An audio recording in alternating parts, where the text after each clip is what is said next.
నమస్తే, నేను మీ కుప్ప పద్మిని. ఇన్నాళ్ళు మీ సపోర్ట్‌ని నాకందిస్తూ, మీ ప్రేమని నాకందిస్తున్న ప్రతి ఒక్కరికి కృతజ్ఞతలు.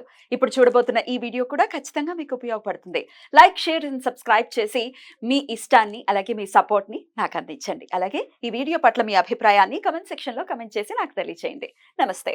నమస్తే. Welcome to our channel. నేను పద్మిని. ప్రస్తుతంతో పాటు ప్రముఖ ఆధ్యాత్మికవేత్త, వాస్తు జ్యోతిష పండితులు శేషగిరిరావు గారు ఉన్నారు. మాట్లాడదాం. సార్ నమస్తే సార్. నమస్తే అండి. సార్ బోర్డు మీద ఏదో రాశారు మీరు. రైట్. ఏంటి సార్, ఏం చెప్పబోతున్నారు సార్? తప్పకుండా. ఇది ఎందుకంటే చాలా మందికి ఉపయోగపడేది, ప్రతి ఒక్కళ్ళకి అవసరమైనది ఒక గురుడికి సంబంధించిన రెమెడీ చెప్పాలని నేను అనుకుంటున్నాను. గురువు అనుగ్రహం కోసం అయితే తప్పకుండా. ఎందుకంటే గురు అనుగ్రహం ఉండాలి ప్రతి ఒక్కరికి. అవును. అందులో ఇప్పుడు సరే గోచారం అనేది ఒక ఎత్తు. ఇప్పుడు గోచారంలోకి వచ్చేప్పటికి అతి త్వరలో మరి గురుమౌఢమి అనేది ప్రారంభం అవటం అనేది ఉంటుంది. సో మే 19 నుంచి మరి గురు శుక్రుల యొక్క కలయిక కూడా ఉన్నప్పుడు మనకి కొద్దిగా రోగాలు ఎక్కువ వచ్చే ప్రమాదం ఉంటుంది. అది ఒకటి అనుకోండి. కానీ నేను గోచారమే కాకుండా పర్మనెంట్ రెమెడీ చెప్పడం కోసం అని చెప్పి దీన్ని చెప్పడం అనేది ఉంది. అంటే ఇవాళ మనం ఏంటంటే యంత్రాలు అనేది మీకు చాలా తంత్రము, యంత్రము, మంత్రము ఇలా మన హిందూ ధర్మంలో ఉన్నాయి. కానీ ఈ యంత్రం అనేది ఏంటంటే పాత రోజుల్లో చెప్పే యంత్రం.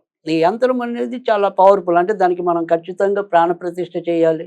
తర్వాత వచ్చేప్పటికి ఏంటంటే దానికి షోడశ కళల్ని దారిపోయాలి. ఇవన్నీ చేసినప్పుడు గానీ ఆ యంత్రం అనేది బలోపేతం అవుతుంది.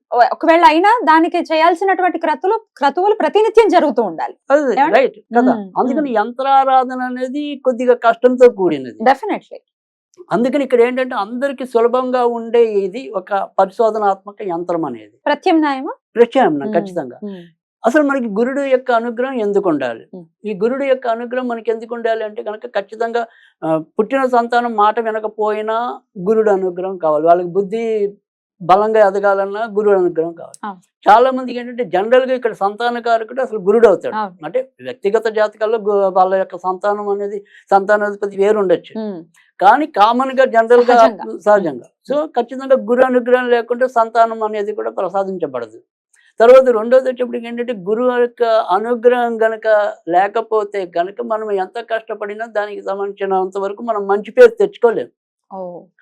సో అండ చాకరీ చేసినా వెళ్ళేప్పుడు బాస్ తిడతాడు వాడిని.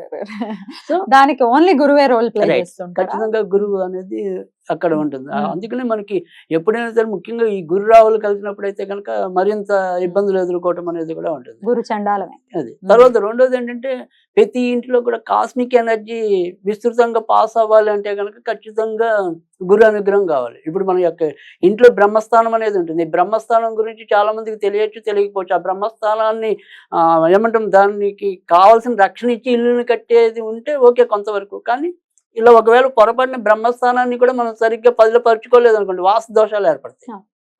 అప్పుడు ఆకస్మికంగా పిల్లలకి పెద్ద వ్యాధులు బారిన పట్టడం అనేది ఉంటుంది.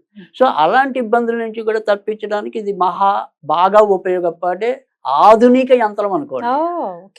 ఏంటి, ఎలా వేసుకోవాలి? సో ఇది ఇక్కడ మనకి మీరు చూస్తే కనుక ఇక్కడ మనం 2 వృత్తాలను ఇచ్చాం. ఇక్కడ 2 సర్కిల్స్ ఉన్నాయి కదా.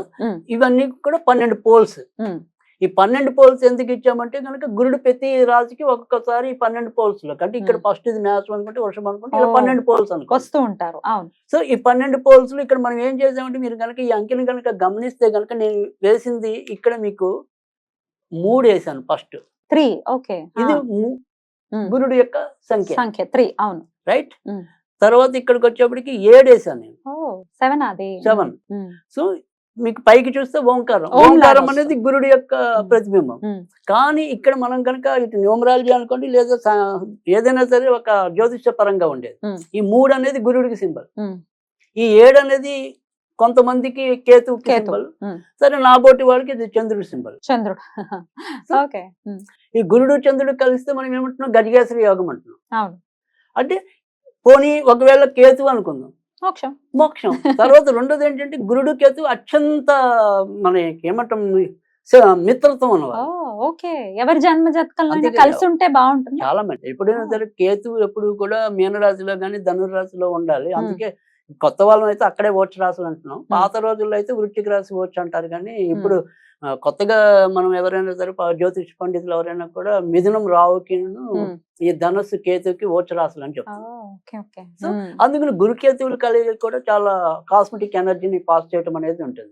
ఎందుకంటే కేతు వచ్చేప్పటికి ఏంటంటే ఇటు మోక్షకారకుడనే కాదు, ఎవరికైనా సరే ఈ ఈవిల్ పవర్స్ ఏవైతే ఉంటాయి ఇంట్లో, మనం ఏమంటాం కొంతమందికి నరఘోష అంటాం, ఇలాంటివన్నీ అలాంటి ఏవైనా సరే పోవాలి అన్నా కూడా కేతువే. సో అందుకని ఇక్కడ మనకి 3, 7 లేదా చంద్రుడు గురుడు అనుకుంటాం. ఎలా చూసుకున్నప్పటికీ కూడా ఇది చాలా విశిష్టమైన యంత్రం. పైన నంబర్స్ వేశారు. రైట్. తర్వాత వచ్చేప్పటికి ఏంటంటే ఈ సర్కిల్స్ ఓవరాల్ గా 2 సర్కిల్స్, తర్వాత వీటిలో పోల్స్, వీటన్నిటికీ కూడా మనం అంటే ఇక్కడ మనం బ్లాక్ ఉపయోగించాం. కానీ సాధారణంగా సరే ఇది ఎవరైనా సరే మరి చేయి తిరిగిన ఆర్టిస్టులు ఉంటే కనుక ఇంకా కొద్దిగా చక్కగా దేనికి దానికి ఆ పోల్స్ అనేది నీట్ గా ఇప్పుడు ఇంట్లో మనం చక్కగా ఏదైనా సర్కిల్ నీట్ గా వేసుకుని ఒక ప్లేట్ సహాయంతో స్కేల్ సహాయంతో నీట్ గా వేసుకోవచ్చు. తర్వాత రెండోది వచ్చేప్పటికి ఏంటంటే వీటికి కంపల్సరీ మీరు పోల్స్ కి ఇట ఎలాగైనా కానీ పసుపు ఎరుపే వాడాలి. ఓకే. పేపర్ అనేది మనకి ఏదైనా తెలుపు పేపర్, కానీ రౌండ్స్ గీసేదేమో ఖచ్చితంగా మీరు ఎక్కడే వాడుకున్నా తప్పేం లేదు. yellow and red అంతే, ఆ 2 కాంబినేషన్స్ వాడాలి. సో ఎరుపు కానీ రెడ్ ఈ 2 వాడుకోవాలి అంతసేపు. ఇంకా ఇక్కడ ఈ నంబర్స్కి వచ్చేప్పుడు కనుక మీరు కనుక గమనిస్తే కనుక ఇది 7 అనేది ఇందాక మనం చెప్పుకున్నాం. తర్వాత 3 వేసాం. 3 అనేది కూడా గురుడికి సంబంధించింది. కానీ విడిగా మనం కలిపితే కనుక అది 9 అవుతుంది. మా లెక్క ప్రకారం అయితే అది శుక్రుడికి సంబంధించింది అవుతుంది. తర్వాత 2, 1 అనేది ఇచ్చాం. సో 2, 1 అనేది ఇక్కడ మళ్ళీ పాత రోజుల వారి ప్రకారం అయితే చంద్రుడు అవుతున్నాడు, ఎవరి ప్రకారం అయినా సరే 1 రవి అవుతున్నాడు. సో వీళ్ళందరూ మళ్ళీ ఒకరికొకరు మిత్రులు అవుతున్నారు. సో అందుకని ఇది కూడా ఒక ఎనర్జెటిక్ నెంబర్ ఇది. తర్వాత కింద చూస్తే కనుక ఇక్కడ కూడా మళ్ళీ 6 అనేది మా లెక్క ప్రకారం కుజుడు అవుతున్నాడు. తర్వాత 3 వేసాం ఇక్కడ, అది అలాగే ఎప్పుడైనా గురుడికి సంబంధించింది అవుతుంది. ఇక్కడ 4 అనేది ఏంటంటే మా లెక్క ప్రకారం ఇప్పుడు కేతువు. సో 2 అనేది ఏంటంటే వాళ్ళ లెక్క ప్రకారం చంద్రుడు అయితే మా లెక్క ప్రకారం రాహు. సో అందుకని ఇక్కడ వీటి ఎలా చూసినప్పటికీ కూడా ఈ 2 కూడా ఈ కాస్మెటిక్ ఎనర్జీని ఇచ్చే నంబర్స్. అంటే మీరు కనుక గమనిస్తే పాత రోజుల్లో కూడా యంత్రాల్లో నంబర్లు ఉంటాయి. అవి ఎటు చూసినా కూడా ఎటు కూడినా కూడా ఒకటే వస్తాయి. అలాంటి కొన్ని కాంబినేషన్స్ తీసుకొచ్చి యంత్రాలుగా ఇచ్చేవాళ్ళు పాత రోజులు. అలాగా ఇవి కూడా ఖచ్చితంగా ఒక ఎనర్జీని పాస్ చేసే నంబర్స్. కనుక దీన్ని నీట్ గా ఏం చేయాలంటే ఎక్కడైనా సరే అది హాల్లో అవ్వచ్చు, ఇంకెక్కడైనా అవ్వచ్చు, అది మీ ఇంటి యొక్క ఈశాన్యంలో పెట్టండి. ఈశాన్యంలో పెట్టి ప్రతిరోజు కూడా పిల్లలు అయితే కనుక, అంటే పిల్లలు చదువుకునే పిల్లలు అయితే వాళ్ళ చేత ఒక్కసారి నమస్కారం చేయించండి. తర్వాత ఇంకా పెద్దవాళ్ళు అయితే కనుక ఎవరైనా సరే రోజుకి చదవగలిగితే కనుక ఇది 21 సార్లు కనీసం ఓం బ్రూం బృహస్పతియే నమః, ఓం బ్రూం బృహస్పతియే నమః, ఇది నిత్యం కూడా చదువుకోండి.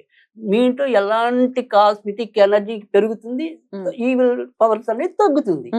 సో ఖచ్చితంగా మనకి దైవానికి సంబంధించిన చాలా మేలు జరగటం అనేది. తర్వాత గురుడు వల్ల మనకి ఏ లాభాలు రావాలో ఆ లాభాలన్నీ కూడా సక్రమంగా లభించడం అనేది. ఎప్పుడైతే మీకు గురుడు యొక్క అనుగ్రహం పరిపూర్ణంగా ఉంటుందో ఖచ్చితంగా ధనానికి ఇబ్బంది ఉండదు. అంటే చాలా మందికి అవసరానికి డబ్బు ఆదుకోవటం ఉంది అంటే వెనకాల గురుడు ఉన్నట్టే. అంటే చాలా మందికి చివరి నిమిషంలో ఎలా పడతాయో తెలియదు, డబ్బులు పడుతుంటాయి, అప్పటిదాకా టెన్షన్ పడతారు. అంటే వాళ్ళు ఖచ్చితంగా గురుడు యొక్క అనుగ్రహం ఉన్నట్టే. అలాంటిది ఈ గురుడు యొక్క యంత్రాన్ని కనుక ప్రతి ఒక్కళ్ళు ఇంట్లో పెట్టుకుంటే తప్పకుండా వాళ్ళు ఆ యొక్క ప్రయోజనాన్ని అయితే ముందు గ్యారంటీగా చూస్తారు. కొన్నాళ్ళు మీరు పెట్టుకు చూస్తే అంటే ఇలాంటి రకరకాల కాంబినేషన్ యంత్రాలు అనేది మనం చాలా మందికి ఇచ్చాం. అంటే ఇప్పుడు ప్రస్తుతానికి గురుడు ఇచ్చాం, తర్వాత ఎప్పుడైనా సరే మిగతా గ్రహాలకి ఏ యంత్రాలు ఇంకా మేలు చేస్తాయి, ఎలాంటివి ఎంచుకుంటే మేలు జరుగుతుంది అనేది తర్వాత మనం విపులంగా తెలుసుకుంటాం. తప్పకుండా ఒక పేపర్ మీద అయితే చక్కగా వేసేసుకుని సైజ్ ఇప్పుడు అది ఏదైనా సరే ఇక్కడ వీటికి సైజ్ అనేది ఏమీ లేదు, అది చిన్నగా అయినా సరే పెద్దగానే వేసుకోవాలి. కానీ 2 సర్కిల్స్ అయితే ఉండాలి. ఇన్నర్ పోల్ అనేది ఈ నంబర్స్ చేయడం కోసం అనేది ఒకటి అవసరం. తర్వాత ఇవి ఎప్పుడు కూడా 12 పోల్స్ కరెక్ట్ గా ఉండాలి.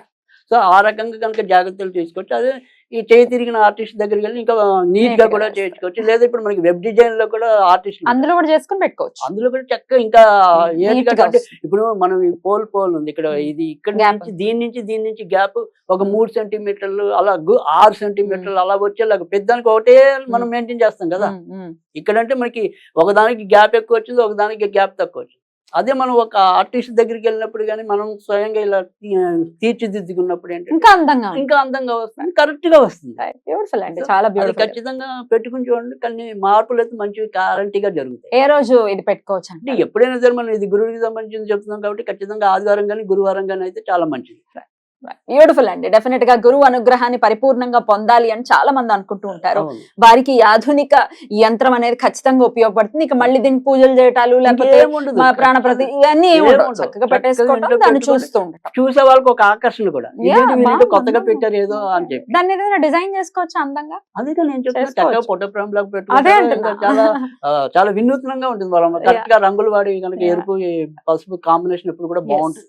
డెఫినెట్లీ చాలా చక్కగా, ఇంటి సౌభాగ్యాన్ని అయితే పెంచుతుంది. అద్భుతం సార్, చాలా చక్కగా వివరించారు సార్. కృతజ్ఞతలు, Thank you, నమస్కారం. thank you.